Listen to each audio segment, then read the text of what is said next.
Hey everyone, Mr. Happy here, and welcome to Mondays with Mr. Happy, aka Mr. Happy Mondays, a weekly Q&A show where you ask me questions and I answer them. So let's cover a few things out the gate real quick. We skipped the show last week. I had mentioned the possibility of doing that because, well, to be honest, with the marathon that I was running 24/7, there was really no way that I was possibly going to have time to record a weekly Q&A.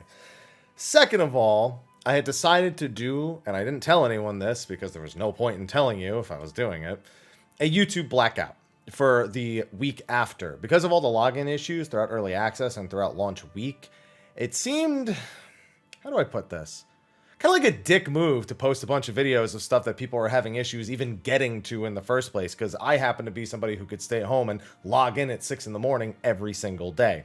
So instead of following my original plan, where I was going to post my first clears as they happened and flood my YouTube channel with spoiler-free titles and content that would be there, I decided to skip even that, because I think the last thing anyone needed popping up in their YouTube feed was a reminder that they were stuck in a queue for 2 to 6 hours or longer. So, however, that blackout is now done. I will still not be titling videos anything other than level 83 dungeon or trial number 1 or extreme trial number 1.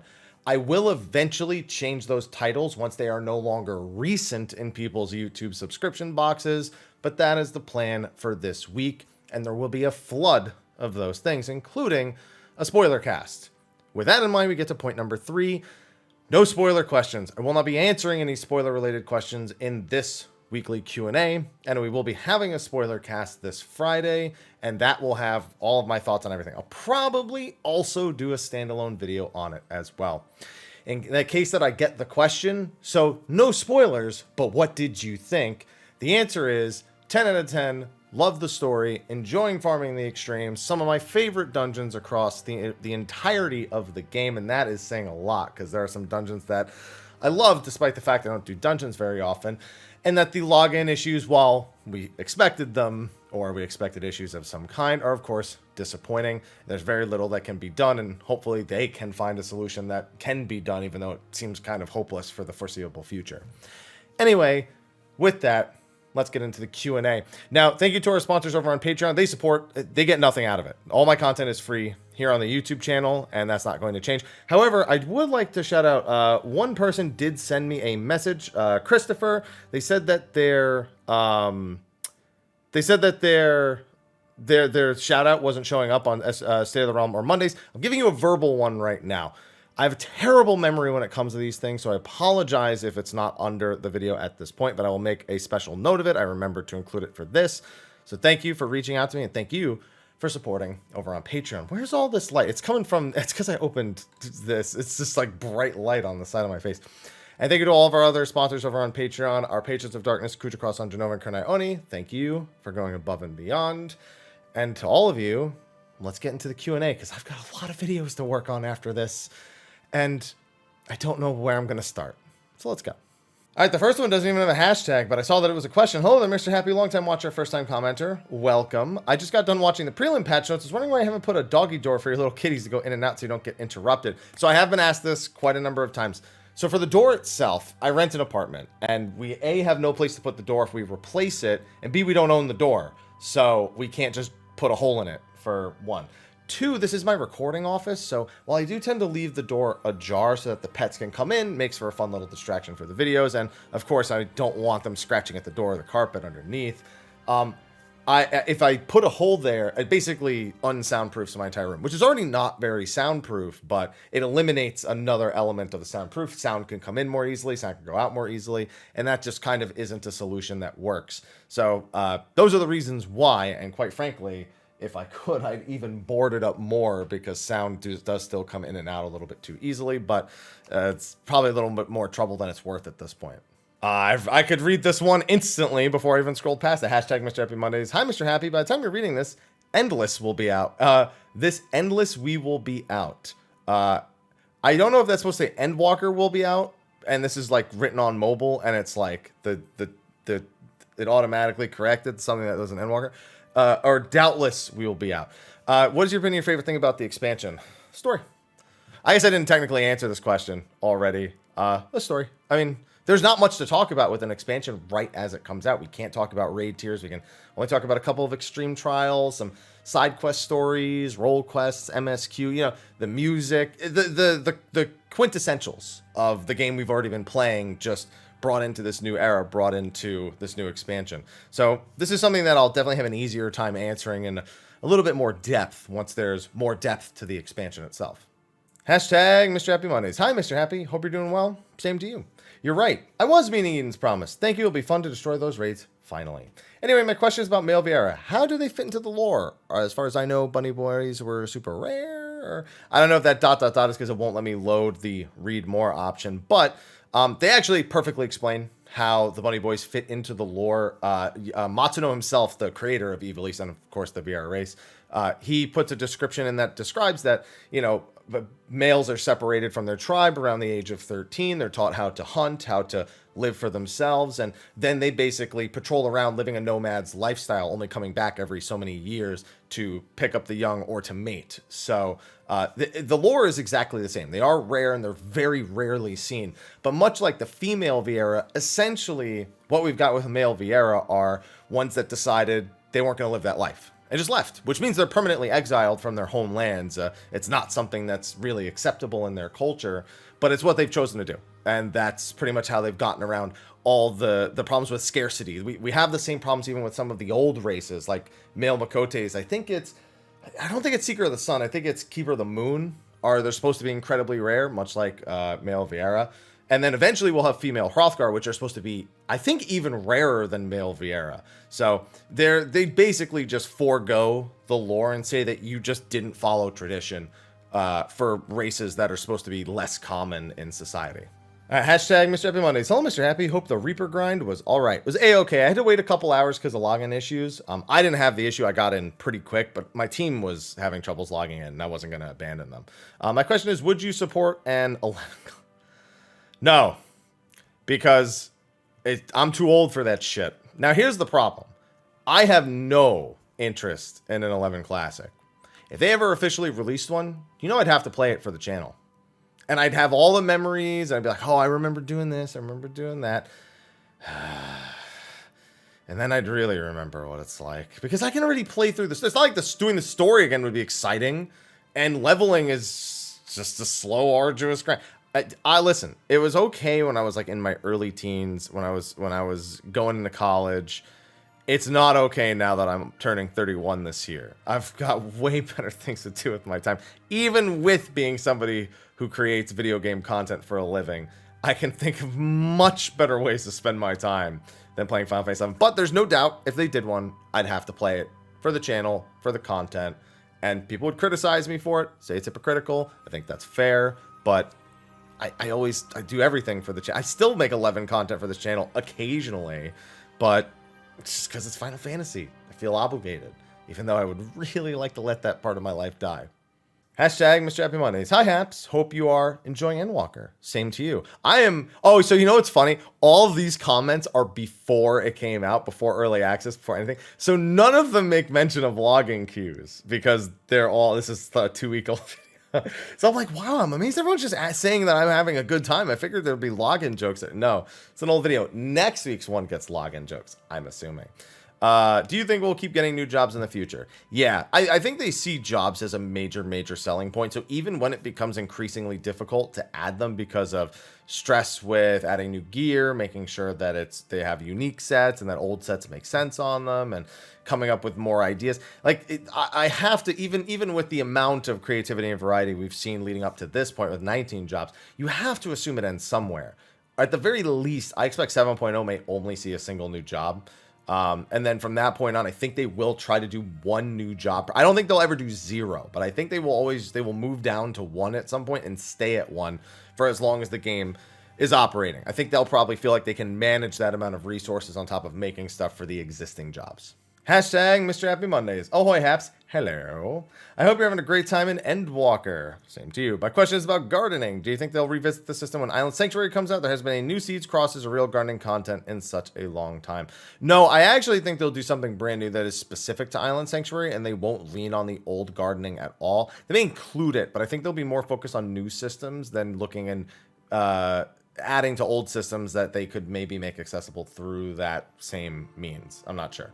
Adventure Squad could use some love. Yeah, I mean, the only thing they can do with them is take them from 60 to 70, and they seem to have expressed not a lot of interest in doing that. I do think we'll probably see some changes from 60 to 70 at some point, whether that's Trust being introduced or maybe Squadrons. But it's the only level range now that doesn't have some form of NPC companion, and we know they want to retroactively add Trust to old content. They've been talking about it for Praetorium and Castrum for a very long time.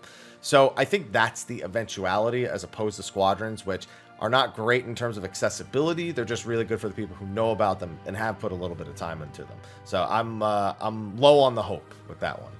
Another no hashtag question, but I saw it all the same. Hey, Mr. Happy, good morning and fair winds to you from the wildlands of Florida. Oh, I'm so sorry for you. I hope you're okay. Did you love the small quality of life improvements that were made? My favorite's always going to be the Aetheryte tickets. The fact that I don't need to manually use an Aetheryte ticket every freaking time. I've had to click through thousands and thousands and thousands of those Aetheryte tickets, and I'm so glad that I don't need to do that anymore. I just need to make sure I farm enough of them to use them infinitely, and that hasn't been a problem for the last 6 years. I can't imagine it being a problem in the future. So that is the specific thing that I liked. As for the Ethernet, do you think that they'll make eventually you can teleport to specific shards from the map? No, I don't think they'll do that. Hashtag Mr. Happy Mondays. Hello, Happy. Hope your early access went well. I unfortunately had to be in a Christmas parade and work, so I've not had much time. This is one that comes from after I just noticed, which again, oh, since no one really gives me gifts anymore, here's a gift of a short login queue. Like I said, I wake up at 6 a.m.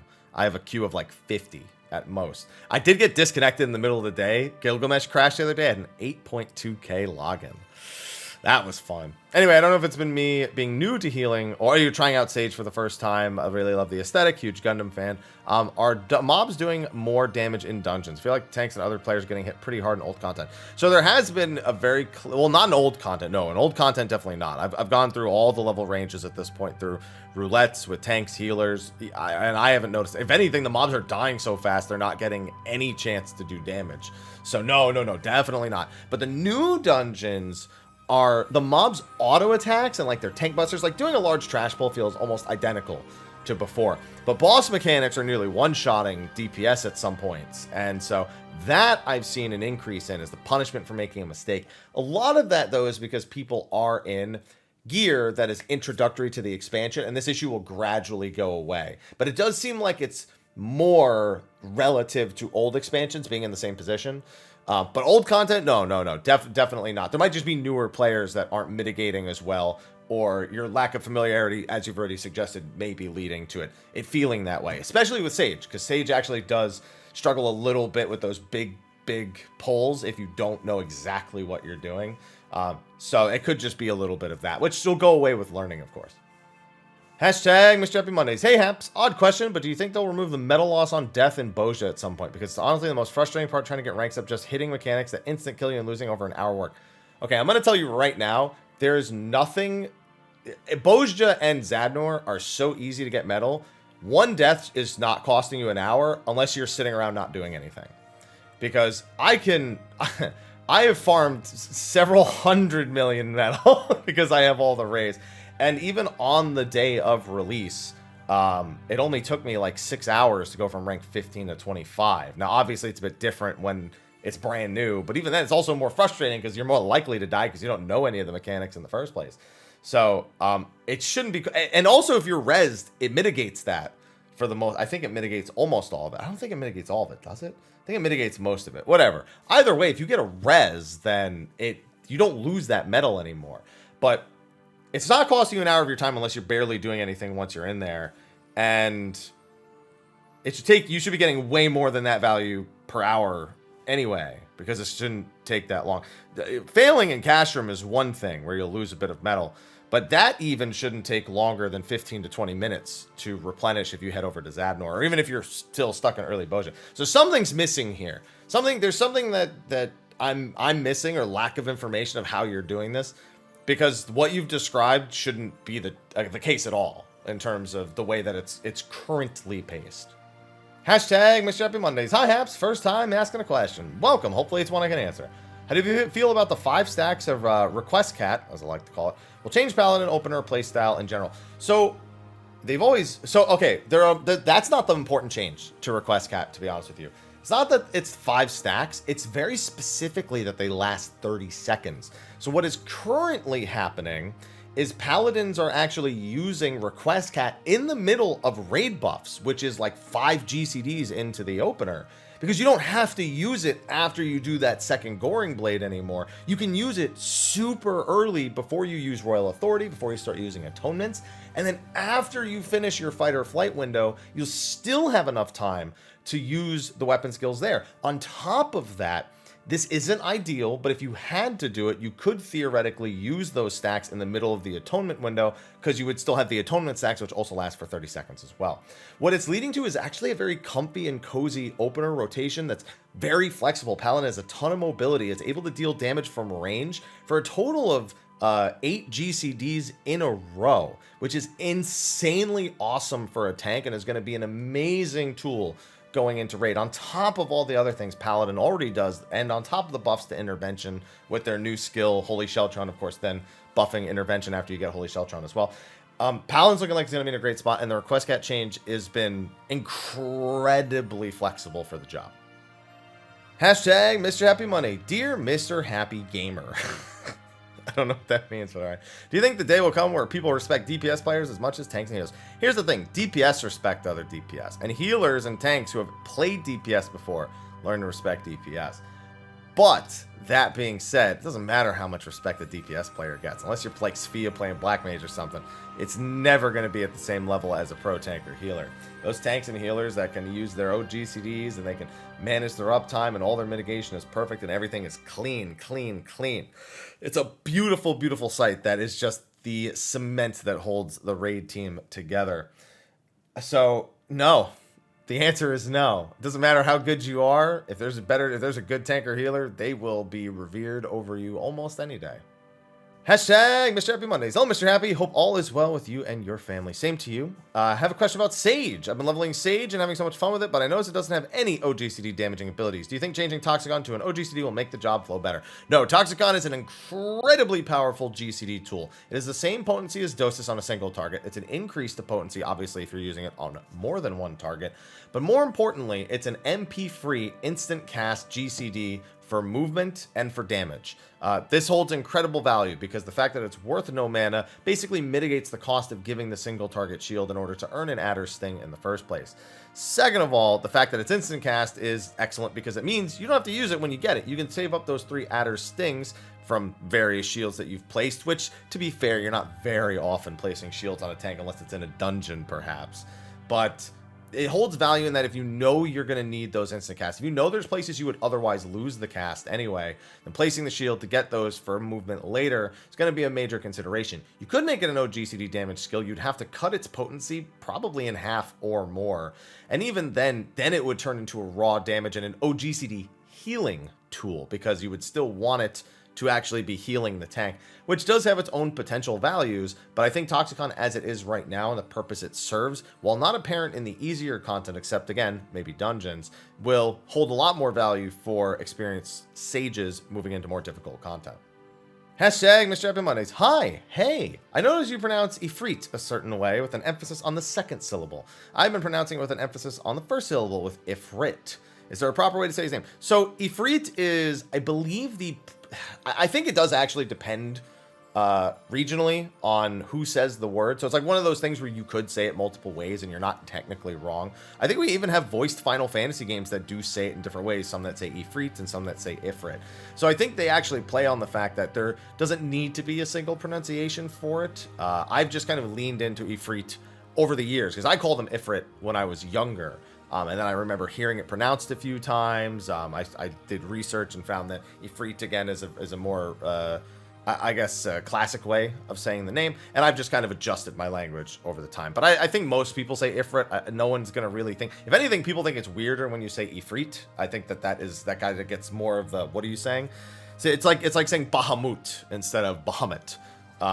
Which we know in 14 it is Bahamut and not Bahamut, even though we have other instances, both from real life and from Final Fantasy games, of it being pronounced Bahamut. So ultimately, it's a reminder that these are all fantasy worlds, and that while they are drawing inspiration from real words, that they try to make it seem like there are different ways to say it that are acceptable, and it changes from game to game. Hashtag Mr. Happy Mondays. Hey Haps, been watching since 2016. Love your enthusiasm. Thank you. Honestly, can't say I've come back to any channel more consistently over the years, so thanks. Thank you again. First time asking to have a bonus of some great sleep.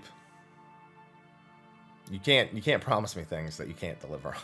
Maybe I misheard you earlier in the month, but didn't you say that skills like Ninja Teleport would get a little easier by letting you click the button again rather than making you click as some sort of quality of life? Yes, in your target settings, there is an option now that any placed attack, not just the teleport, but anything that is a ground place skill, you can trigger it to double tap the button in order to place it on the ground. Though right next to that are those other new options that make it so you can't extend it past its max distance, meaning that as long as you just throw the mouse forward, you pretty much will be able to go the max distance if that's what you're aiming to do. So those are both in your target options in your character configuration, so go take a look and try them out.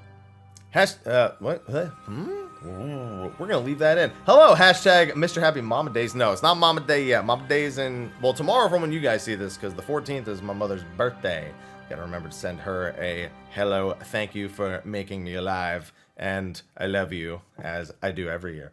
Week 3 of asking for Fedora the Realm. Stop, or I'm gonna stop asking these, or stop answering this question in particular, or I'll just skip past that part. I'll scroll down and be like, weird, they didn't write anything else. Can you explain to me why a small section of people are flipping their shit over the missing positionals on Monk? You can literally move only a pixel and hit your positional without any actual thought devoted to it. So that is something that I also say as an experienced monk. So the big thing with Monk is that its identity for the longest time has been its positionals. The people who play it hardcore have not ever really had a problem with it. That's one of those things that people who don't play it say kind of bugs them. It's kind of like Summoner, where like Summoner, before there were people who really liked Summoner, but there were people who didn't play Summoner, who didn't want to play Summoner because of the way that it was, because of the job fantasy, because of the way that it rolled, the way that it meshed together. And when they changed it, now a lot of people like Summoner, but a lot of the people who liked old Summoner don't like it. It's a very similar situation to what Monk is seeing right now, I suppose, at the same time.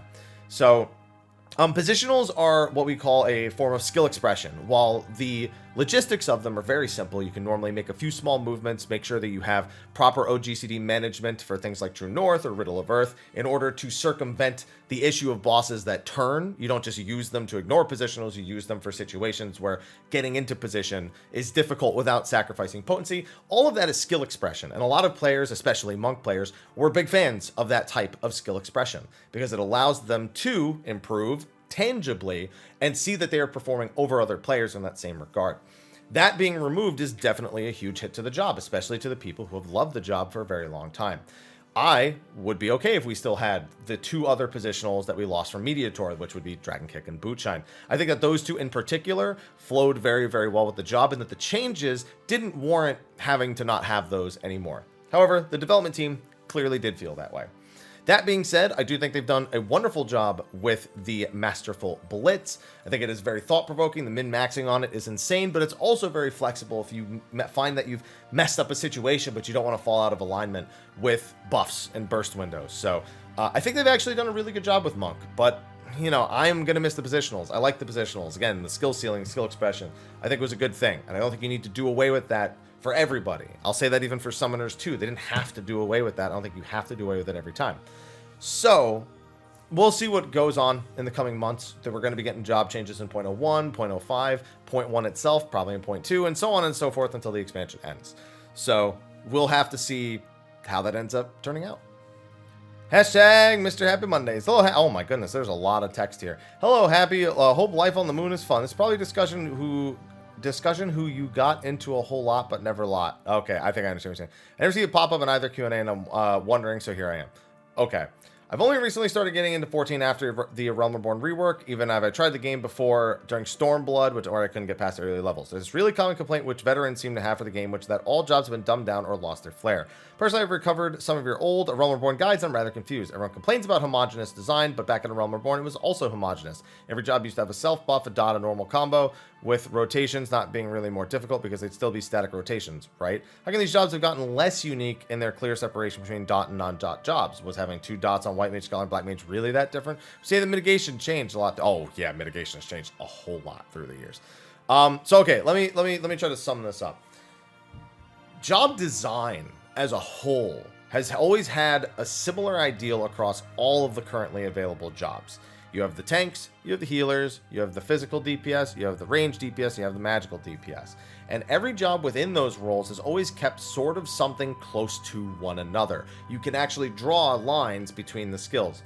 Back in A Realm Reborn, we had so many skills that the actual flow of the job, while identical, stood out a little bit more at the time. Now, they gradually moved us into a situation where there were too many buttons, where they tried to make jobs even more unique, and it hurt a lot.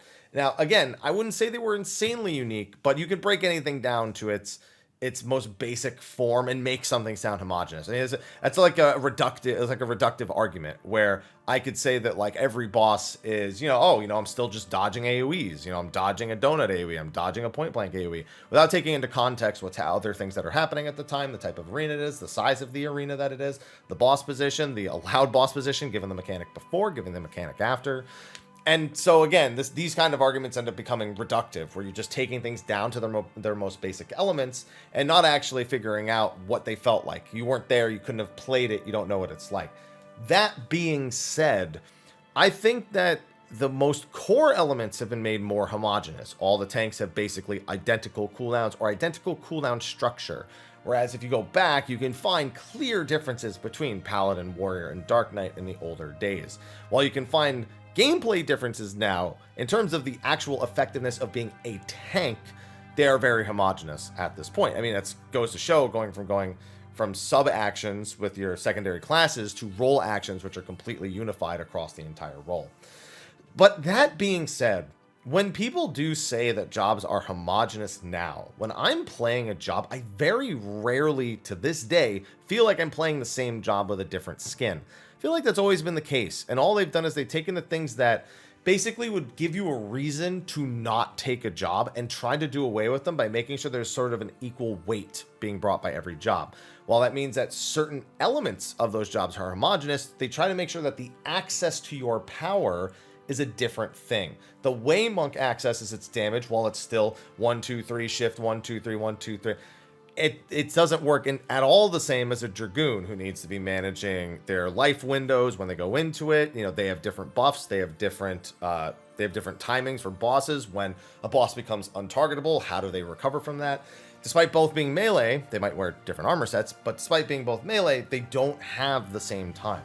So for me, I've always kind of said that this statement makes sense, again, on a reductive level, but it doesn't make sense when you get into it more in depth. And that goes both ways. It's just that whenever anyone does a reductive argument, whether it's saying that were they any less homogenous, or are they more homogenous now because of this, it just always feels like it's just trying to make the discussion in favor of the person who's starting the discussion and trying to put the other person on a back foot, because now they have to basically reverse explain the design in order to get to the point where things initially were. So that's how I generally feel about questions like this and statements like homogeny now versus then, or anyone who's just trying to like group everything up in that reductive state.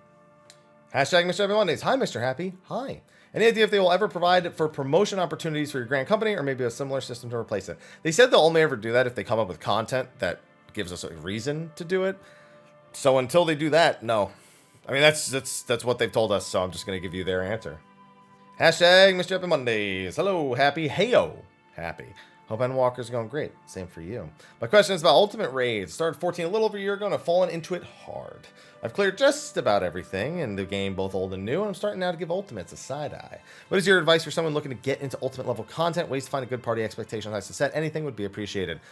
This thing in your head, this brain, wrinkle it and make it your strongest tool, because you are going to need a strong mind to get through Ultimates, especially if you're starting from scratch. Now, the big thing is Party Finder is normally, when there's not a brand new expansion having just come out, a pretty reliable tool for getting into Ultimate on a very basic level. There are discords for the different data centers that have different levels of play, people who are looking to try it for the first time, people who are progging earlier phases, later phases, clear parties, farm parties even, being pugged across the various data centers. That is not this unreachable goal that some people have said it to be. It's not this unpuggable, unreasonable, unfathomable, distant goal that you may think it is.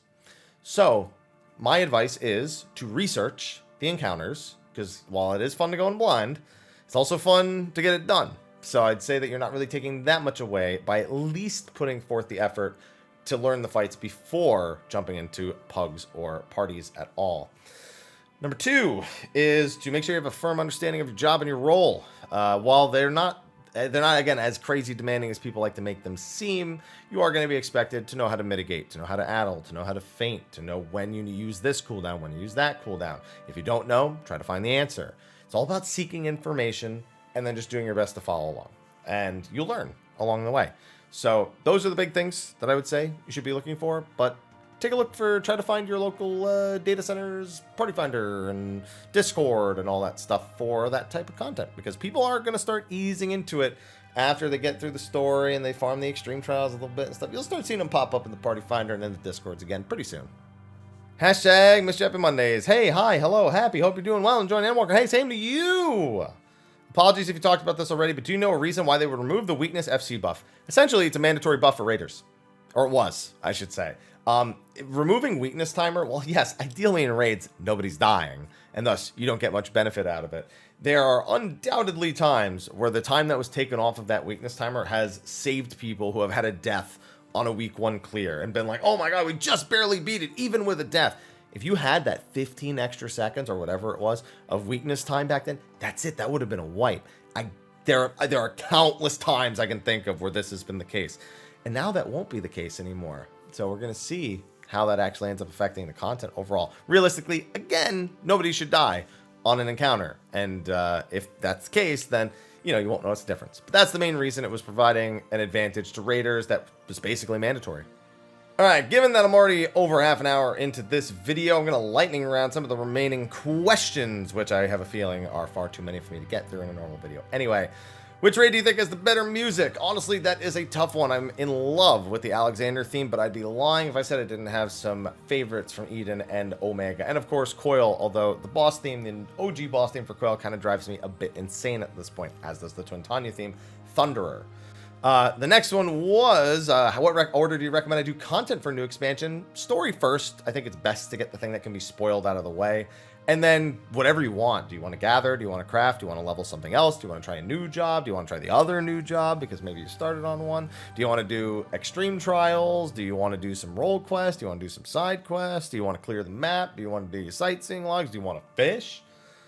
You got plenty of options. So I'd say whichever things you find interesting. No one should tell you how to play, what to play. Are you interested at all in SMT5? I am. I mean, it's an RPG, but I knew there was no way I was getting around to it. And honestly, I have no idea when, if I ever, am going to get around to it now that Endwalker is actually out. I know there's going to be downtime eventually, but I'm already thinking about the other games. Elden Ring, Forspoken, Final Fantasy 16. Oh, man. I don't want to think about it right now. I can't think about backlog I don't even have yet. That's front log. That will become backlog. Let's see. Yoshida mentioned a platinum color undertone in regards to ambiance, lighting, and also story-related topics. Do not see during your playthrough, so maybe I miss it. I don't know. I'm colorblind. I'm the worst person to ask. I have no idea. I have no idea. Do you ever think they'll incorporate a job with a whip? I mean, Beastmaster could theoretically use a whip. We've already seen Beastmasters using axes, so if they do that, it would make, it would make sense. They would probably go towards axe and some form of axe and maybe not a whip. But yeah, that's the job. That's like the most classic job that would use a whip in Final Fantasy. So it's possible, but I'm not thinking that they're going to do that. But maybe. I mean, they could just make an original job with a whip too. They're more than willing to do that at some point. Let's see. Is there a lore term that englobes all playable races? I think so. Final Fantasy 11 called them the Enlightened races. I don't remember if 14 calls them the Enlightened races. I don't think they do, but I don't remember. When will we start talking spoilery questions? Spoilercast this Friday. Please tune in. The next one. How are you feeling about jobs that are the jobs that structurally? Wait, how are you feeling about the jobs that structurally different? You mean like?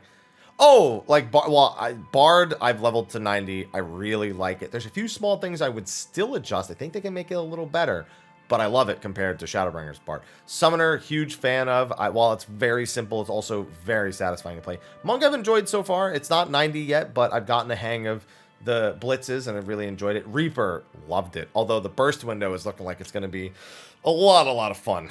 When I say that, both meaning it and meaning it's probably going to be a little stressful during certain encounters. And Sage I haven't played yet since launch, so I haven't played it since the media tour, but I have a feeling I'll probably like it. I'm really enjoying Scala right now, though. That's been insanely wrong. The only thing I'm really seeing is Dark Knights are bossing things down. They're not good in dungeons in terms of self-sustain compared to the other tanks, but Dark Knights are obliterating extreme trials from what I can see.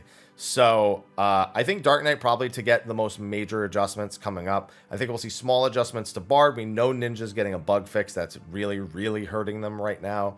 And there's a few things here or there. I'm sure we'll see some pretty significant changes in 0.05 and 0.1 in particular. How you like Endwalkers? Yeah, I said I wouldn't. I answered that kind of at the beginning. Let's see here. There's a lore-related one. I'm going to go past that one. Although it's kind of old lore, but I'm still not going to touch it for the time being. Let's see.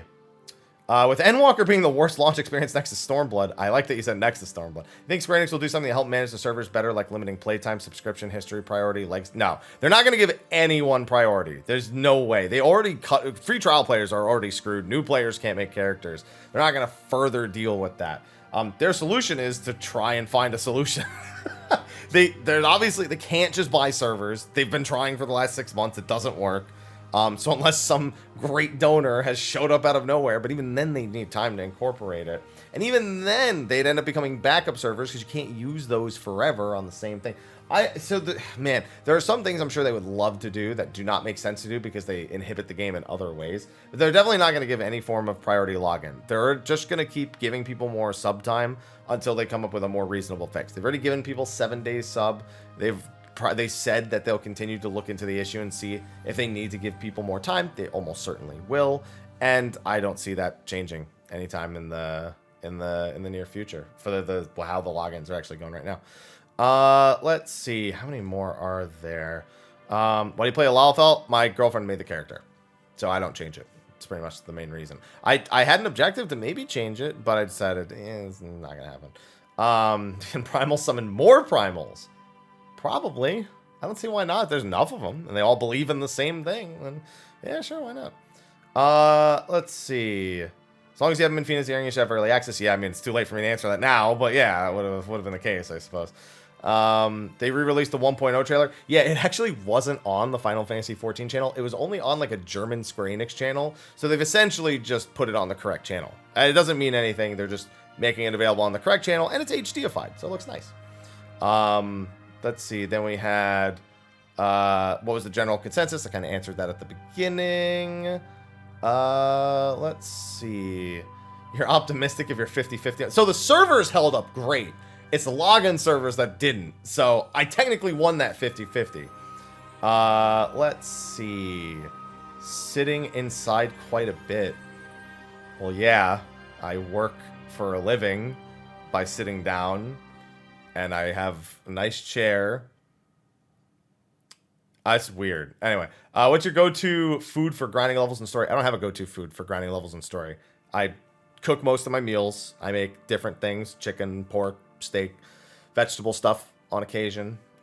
Sandwiches, potatoes, broccoli, asparagus, carrots. You know, it's stuff that you see in HelloFresh, but I do a lot more than that. I don't have a go-to food. There's no like one thing that I do. I also don't like to eat while I'm grinding because that's distracting. I'm slowing myself down. I just grab some water, some coffee, some orange juice, the trifecta of hydration and nutrition for me, and I just go ham. That's it. I just need liquids. That's the big thing. And then I'll make sure to stop and take a break to eat every once in a while. Let's see. Did you get that Palkia? Yes. I have not gotten the Dialga yet. Let's see. What axe do you like for warrior?